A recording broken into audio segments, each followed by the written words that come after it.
Thank you for joining us as we continue our look at the Shorter Catechism. This morning, we're looking at what is the misery of man. In particular, question 19 of the Shorter Catechism, what is the misery of that estate whereunto man fell?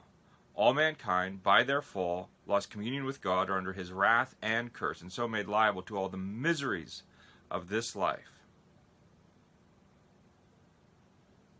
to death itself, and to the pains of hell forever.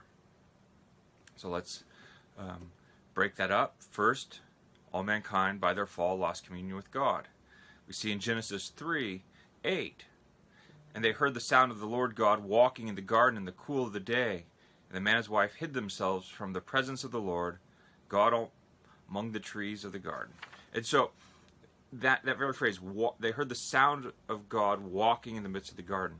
I think I've mentioned before, many following, recently I should say, in the last few decades, following Jeffrey Niehaus amongst others, try to argue that this walking is him coming in his fury.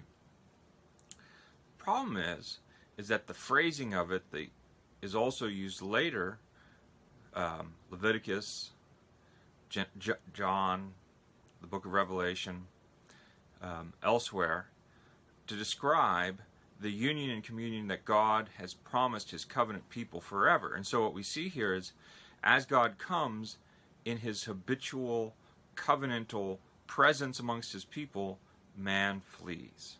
It's not just that God kicks him out of the garden, it's even before he's kicked out of the garden, man flees because of the shame and guilt of sin.